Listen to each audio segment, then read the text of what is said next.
j'ai arrêté de parler à mon père parce que ça m'était trop mal à l'aise, quoi. Enfin, j'ai fait mon coming out en tant que lesbienne, mais en tant que trans, j'ai... Donc tu l'as plus revu depuis combien de temps? Depuis, ça va faire 8 mois, je crois. 8 mois, 9 mois. Mon coming out en tant que meuf lesbienne, il s'est très mal passé. Mon coming out en tant que mec trans, ça s'est relativement bien passé. Bah, le truc, c'est que je suis perçu comme un mec hétéro maintenant aux yeux de ma famille, tu vois. Ouais, c'est Donc vrai. y a un truc où finalement le tort, il est redressé, quoi. Ouais, Malheureusement, ouais, parce que c'est pour des mauvaises raisons qu'il c'est ça, accepte. oui, c'est ça en fait. C'est un peu genre. Non, mais d'un point de vue confort personnel. Ouais, voilà. Voilà. Quand moi j'ai fait mon coming out, ça veut dire que juste après, elle avait tout le temps des gens qui disaient et comment va ta fille? C'est ça. Et comment va Donc ta elle a fille? elle-même dû faire un coming out de par. Et voilà. Et elle a été Finalement, obligée ouais. de faire un coming out. Et pour elle, c'était, enfin, je veux dire aussi dur, mais c'était aussi difficile de. Oui, parce qu'elle n'avait pas choisi de le faire. Oui, Toi, voilà, là, t'avais c'est ça, choisi. c'est ça. Tu m'avais dit qu'il y avait des gens qui voulaient plus te parler depuis qu'ils ont appris ma transition. Non, pas qu'il voulait plus me parler, mais... Oui, il y en a qui s'est mis en colère En colère. contre moi. Bah enfin, t'y es pour rien. Bah, je te le fais pas dire. On peut pas dire que tu m'es vraiment encouragée.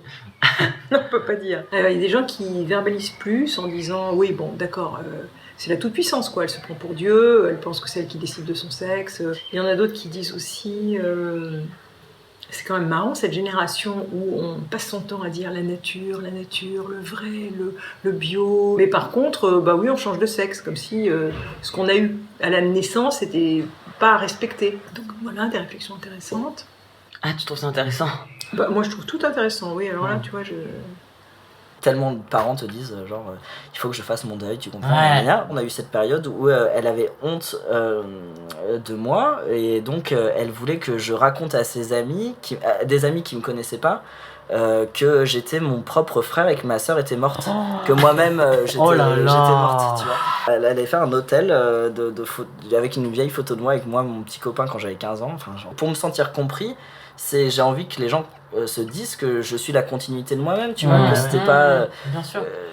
une autre personne qui est morte et puis je suis quelqu'un d'autre. Bon, et toi, ça va, tu t'habitues?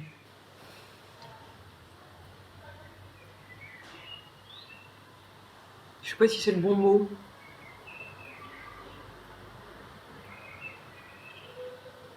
Non, non, je dirais pas que je m'habitue.